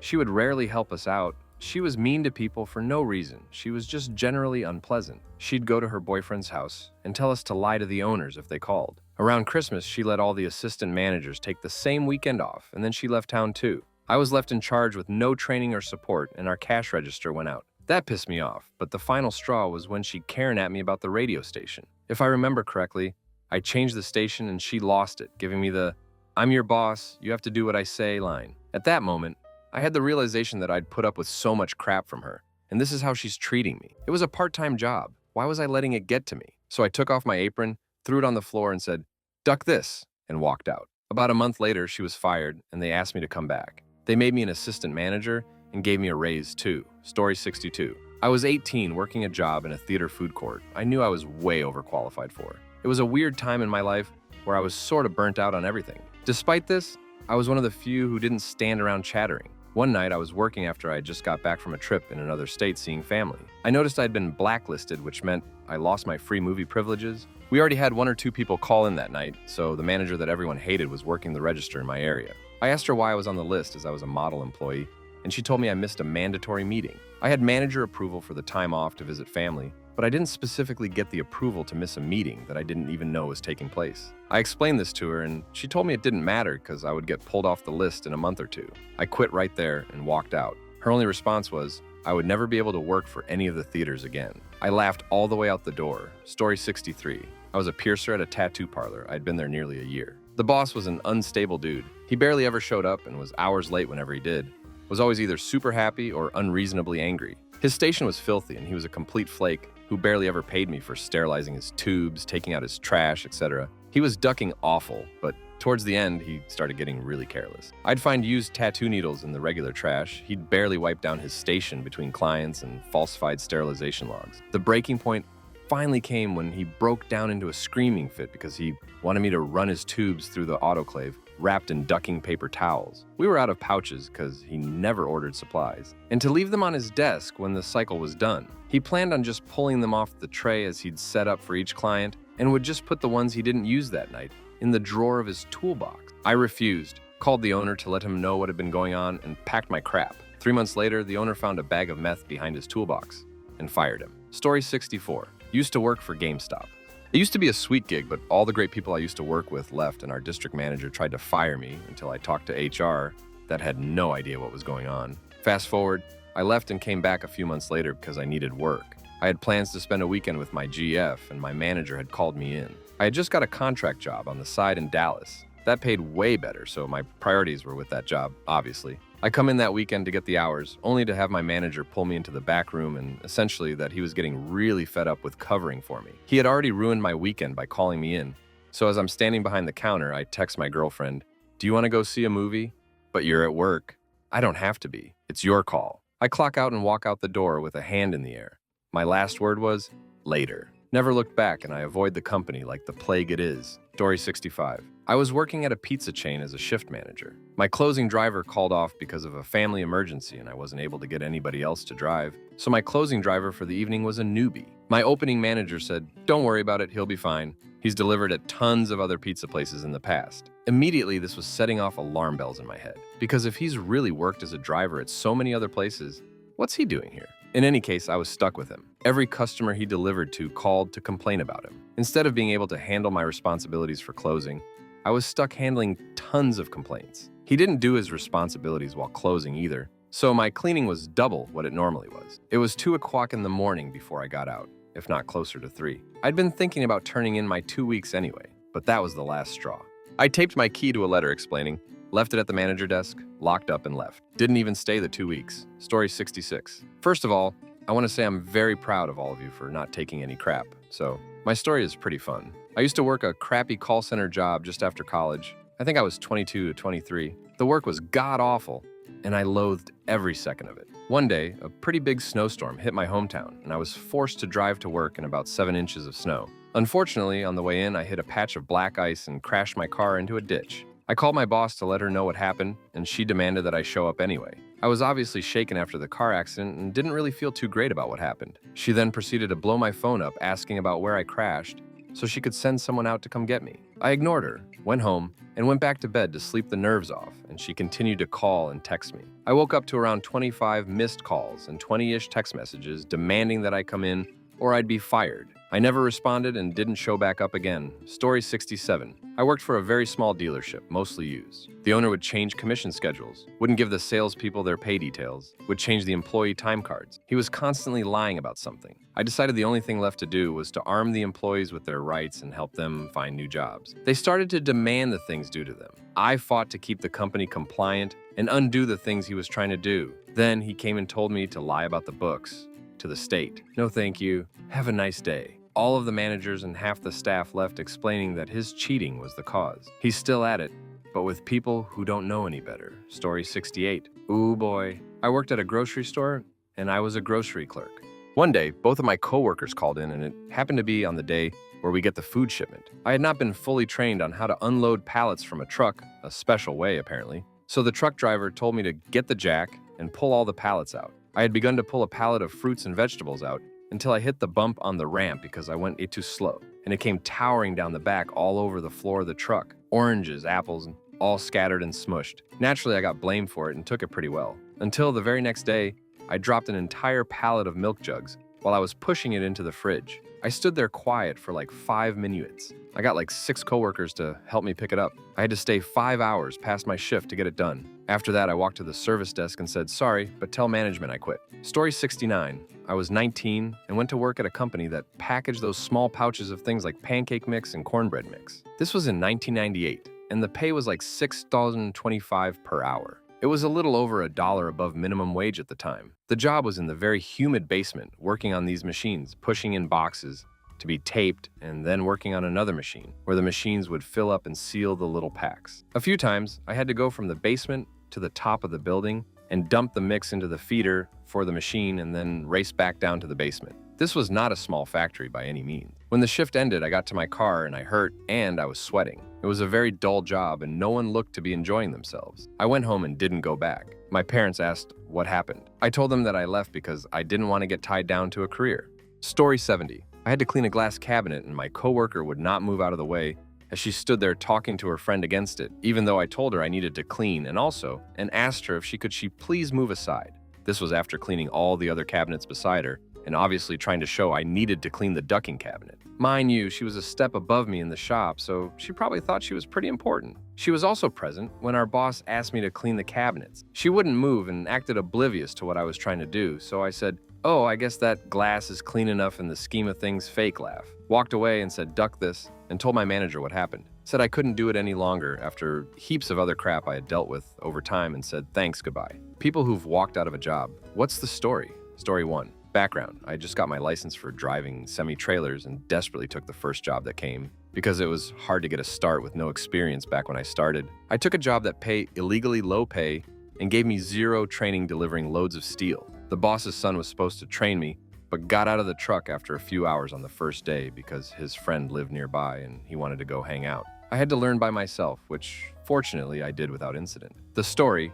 I worked for them for several months and became quite proficient at doing my runs. So much so that the other drivers, the boss's son, would just go pick up their loaded trailers and do a few deliveries and then drive the truck home, wait for me to finish mine, then get me to come switch trailers and do their deliveries for them, all while still charging the client an hourly rate. I did it because I was young and stupid. Then one day, they hired a new guy and sent him with me still fresh in the game and still learning, to teach him how it's done. We had a busy day with a lot of deliveries, started at 5 a.m., and at 2 p.m. I get a phone call from the boss's son telling me we were going to switch trailers, but he hadn't done any deliveries yet. The issue with that was, it was already 2 p.m. I was an hour away from his house. I was training someone. It wasn't physically possible to complete a full day's work before most factories and yards shut at 5 p.m. I politely and genuinely told the boss's son this and got the absolute abusing of a lifetime over the phone. Got called all sorts of names and threatened my family and myself. So I did what any rational human would do. After dismissing the idea of running his truck into a lake, I calmly drove over to his house, swapped trailers with him, then went on my merry way, back to the yard that contracts them to deliver the steel with the new guy. I drove the truck, still fully loaded, into the center of the yard and left it running. I got out, shook hands with the new guy, who after seeing this play out was not coming back. Then I walked straight into the head honcho of the steel yard's office and told them exactly what they do every day. To my surprise, he was already aware and had in fact already received several complaints the same day about loaded semis with company trailers parked in residential streets. We also shook hands. Then I drove off into the sunset. I also ratted them out to the tax office and reported them to the Fair Work Ombudsman for illegal sham contracting. Story 2. I waited tables the summer before I started college. When school started, I told them I was going to take 3 weeks off to get my school schedule figured out, so I could see how much time I was going to need for studying, then let them know how many shifts I could pick up every week. I didn't particularly want to go back to work there. It was about a half-hour drive away, and I never made much money anyway. I pick up 4 shifts my first week back on a Tuesday, Thursday, and Friday night and opening Sunday morning. The Tuesday and Thursday were slow, only made about $50 each shift. The Friday, everything went wrong. Bad tables, low tips, messed up orders. But the cherry on top was the time I brought food out to a table and a roach crawled out of the food and sprinted across the table to the wall, followed by the time I brought food to a booth 2 spots away from that, and presumably the same roach sprinted from the wall across the table to the food I had just set down. Both times I had to get the manager to comp the tabs in the system so I didn't have to pay for them out of my pocket. Usually the manager was a tight ass, and I'd have to argue with them for a bit for any kind comp going in the system, but both times he didn't say one word about it and just immediately zeroed the tabs. I didn't say another word to anyone I worked with the whole night. I finished my shift, cleaned my booths, swept my section's floor, rolled my 70 silverware sets, closed out my tabs, left, and never came back. My opening Sunday shift, I no call, no showed,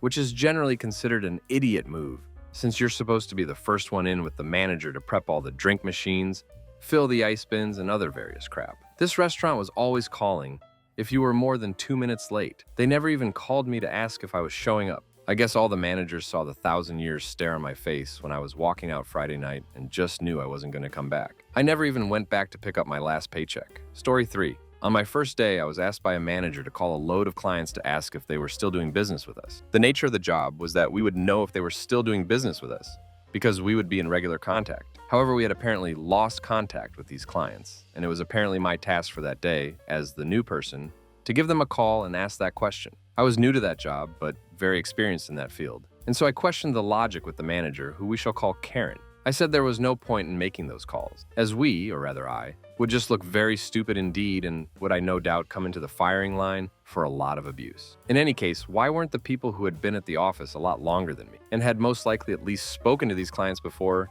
being told to do that task? I suggested that instead, we ought to concentrate on acquiring new clients, and at least we could nurture those new relationships from day one. I was told no, and that I was being negative. I replied that I was not being negative, just sensible. I made a half-assed attempt and left at the end of the day. Next day, I called the recruiter, gave him the story, and told him I was not going back. He wasn't particularly understanding, but I think that was more to do with a clawback on his commission than actually giving a crap. I got a call from the regional director later that day who was actually apologetic, but again told me she had been told by the manager that I was being negative. I explained the situation and she said she would sort it. Her version of sorting it was to ask me to go to a different office in a week's time, and she gave me a start time of 12 noon. I got there and was told to come back at 1:30. I was thrown a company handbook by that manager, told to read it, and I spent rest of the day being ignored. I came back the following day only to sit through a presentation with the other staff to be told that everyone was staying in an extra 2 hours that night to make appointments. I was then ignored again. I sat once again simply reading the company handbook. I decided at lunchtime that I'd had enough and left. Story 4.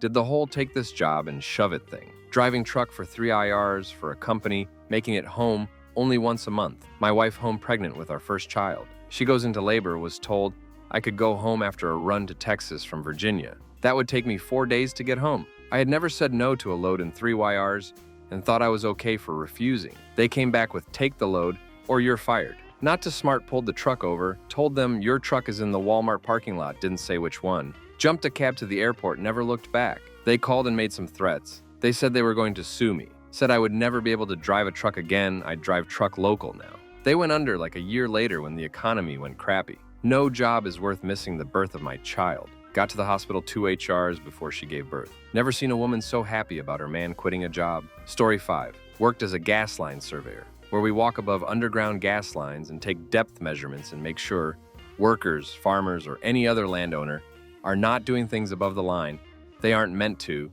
ground lay fires, laying fencing posts, digging too deep, etc. So these gas lines are everywhere, under roads, pavements, farmland. On survey, I was told to go and survey this pipeline. Got to the start of the line, hooked up the signal generator, puts a fixed signal into the metal pipe. Work we can pick up and measure above ground. Then started walking and following the line. It was next to a dual carriageway, 4 lanes, national speed limit 70 mph. Then I noticed it turned and was in the road.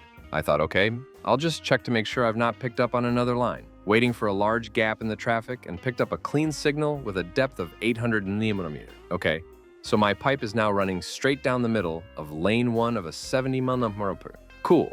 This is unsafe. Let's walk back to the car and mark this down as incomplete as it's unsafe. I text my colleague, who 2 miles down at the other end, about the situation, who is also 5 years experienced and know these lines super well. And he tells me, yeah, it's in He Road. Just wait for a gap in the traffic and make it to the halfway point. I quickly replied, nope, this is unsafe and I'm not risking my life for one line. He still insisted I complete the survey. I walked back to my car and drove back to the hotel and had my lunch. Gave my notice in the next day. My last week, Monday, Friday, I was working from home, and after 2 months of my only colleague refusing to give me any work to do, saying, it's too difficult, I'll do that myself. Even though the manager said that I was to do reports, I just thought, duck it. The guy puts me and my colleague's life in danger, and he refuses me any work. I took my laptop and survey kit, dropped it off in the office, and walked out. Story 6. Worked for a call center that did those as seen on TV ads. Basically, when you see whatever crap Billy Mays was selling and called a number, you'd get me or someone like me. I did this when I was a freshman in college for extra money because it seemed like fairly easy work and the hours were flexible. However, they want you to upsell stuff when people call, and they have a script they want you to read from. You call for the pocket fisherman or the clapper or whatever, and you have this whole spiel about selling a book about the Atkins diet. And here's the thing, the people who call are always nice at first. No thank you. But your instructions are to ignore them and keep saying the spiel unless they tell you to stop a second time. And by that second time, they aren't so nice about it. And that's only the first item. When you move on to the next page of the script, there's another thing to upsell, and you have to go through this whole exercise again. And this usually happens for about 3 or 4 items. And I'd said about 3/4 of the people who called would cuss you out and say, never mind, and then hang up the phone. Then you have a sales manager, and they're listening to your calls and talking to you about your sales, but you can't go off script at all. You can't try to use some salesmanship or anything. You have to say exactly what is on that paper and nothing else, but if it doesn't work, you get a talking to about it. I didn't do that job for long. I got tired of being cussed out for 4 hours a night on a school night. One night I was taking my lunch break after a particularly stressful string of calls and was just watching TV in the break room while I ate, and then just said, you know what, duck this. I'm walking out. I walked out the door and never came back. Story 7, it was a college job for college pay, but the college students took care of most issues or upgrades, deploying software, building software packages to get deployed, duck Adobe, fixing deployment problems, physically changing out computer labs with 100 newer PCs, or like Fort Max in one room. They groomed me to take over the wireless support lead. It basically was me leading the support team over all 3 campuses. Like, I was already second in command. It was just me and my coworker running it. There wasn't a floater for our shift. I was told I'd be moving into a coworker's position after he graduated. Well, I came back into the main hardware office one day and saw a coworker that was a pre-med, only worked on tech for 6 months, and not knowledgeable about the position spending time making poster graphics for his new wireless support. I asked my boss, WTF, and he told me they decided to go with someone else. But I have to train him. For the position I already did, the promotion I was promised. I gave my 2-week resignation on the spot. Boss asks me to add to the knowledge base wiki, everything that I knew. I used a personal computer for 2 weeks and put everything into a text edit. When questioned, I just said I was more comfortable with HTML writing that way. On day 14, I looked at my boss, deleted my file,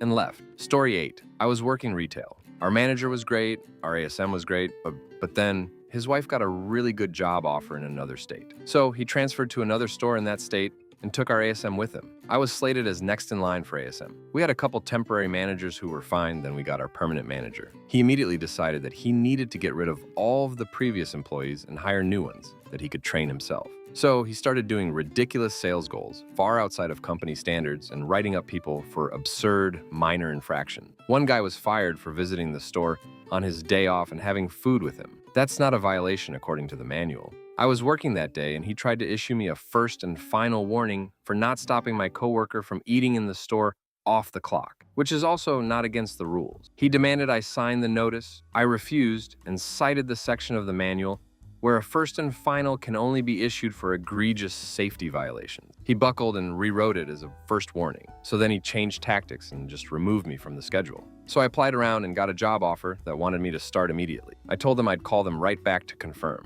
I called my manager and asked for my schedule. He told me no hours this week. I asked him, how about next week? He smugly said, no hours next week.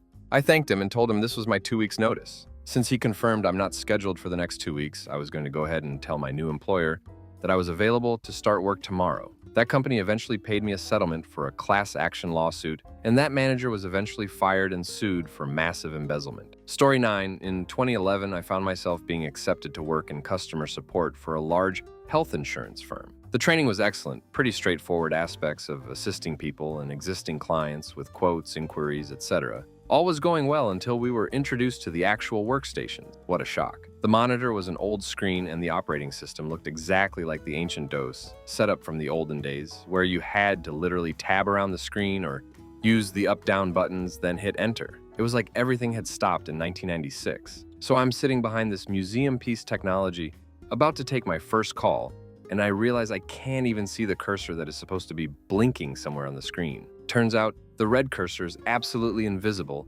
against the green of the screen. Well, it is when you're colorblind like me. With about 5 calls waiting for me, I called over the supervisor to explain my dilemma and was told very explicitly not to be so stupid, it's right there, and to stop wasting her time. I literally got up and walked out, and that's the story. Story 10. I used to work with my best friend, he was also my housemate. We both worked for his brother-in-law. I had asked months in advance for 2 weeks off at Christmas time, to which the boss said yes, no problem. I had 1 week on vacation abroad booked and also 1 week camping dirt bike riding trip in my home city planned. The week before I was due to go on holiday, we were all working together, and my good friend asks which I'm more excited for, the trip away or the dirt bike riding. His bro-in-law overheard us and then starts making accusations and telling me he would never have agreed to letting me take time off if I had told him it was just to go dirt bike riding. We had a bit of a heated discussion which ended with him saying, if you don't show up after your trip away, you're fired, so cancel my ride or be fired. I stood there for a moment stunned. Then I asked if he is serious. He said 100%, then turned around and went back to work, assuming he had won. I looked at my friend housemate and smiled, then told the boss, no problem, we are done. I quit. Then I grabbed my friend housemate's car keys and walked away while the boss chased me, asking if I was serious. I didn't reply, just got in the car and drove off. My housemate and I used to carpool. I did text him later and tell him sorry, then picked him up at the pub later that day. This was at 9 a.m. during a busy work week in the lead up to Christmas break. Story 11. Fresh out of college, I was happy to get a job as a security coordinator within the healthcare sector, about 1,600 employees and about 70 managers. It was a prestigious position which felt good, but had I known what I got myself into, I would have not applied for the position in the first place. The work was all over the place, involving tasks like facility management, contingency and emergency planning, COVID quick test management, fire protection, information security, physical security, and crime prevention. Basically, anything that had to do with the terms security or safety, I was expected to dig into. The beginning was rough since there were no real framework of what I was supposed to do, and I got little to no guidance or structure from my managers. I also had 3 different managers within my first 3 months of working, while the organization was undergoing a reorganization. One manager even told me once that you are the expert, meaning I was left on my own to manage and prioritize a vast amount of tasks, most of which was new to me, in order to form the position on my own. The more I got working, the more I understood how far behind the organization were regarding security, and the frustration and worry within it was noticeable, to say the least. Imagine 70 bosses calling and emailing you to help and support them. It was too much. I spoke up and demanded change, which actually led to significant structural changes, communication channels, and hierarchy, but the damage was already done. I had burnt out. I stayed a year and then turned in my resignation, totally exhausted. Wish I would have resigned earlier for the sake of my health. Story 12. Did door-to-door sales for a company that in hindsight was a scam, promised me $700 to $800 a week but barely got $200, and I had to use my own car to drive to sales locations. One week they say a group of us is going out of town for a week and staying at a hotel. Not voluntary either. Monday morning and 9 guys, 5 women, are loaded into 2 vans for a 2-hour drive out of town. Get into town and it is a motel we are staying at. 2 rooms, one for each gender. I was expected to share a room with 8 other guys with only 2 beds. They were thinking 3 to a bed and rotate who sleeps on the floor. We then got dropped off around town for the next 4 hours in the summer heat. I was stressed to hell, anxiety out of control, and just pissed. End of the day, and it's time to get food. I'm broke, but it's payday. I was not given my check till 9 p.m. and the Walmart check chasing service was already closed. I finally had enough and called a friend to come pick me up. Grabbed my bag and walked out during a meeting in the motel room. Didn't say anything to them and they didn't seem to care because no one called me. They screwed me over once more afterwards by not sending me a W-2 despite my repeated requests for one. But they shut down and reopened sometime after I quit. Had a good call with the IRS about them and gave them all the info on my former boss and the crap they pulled.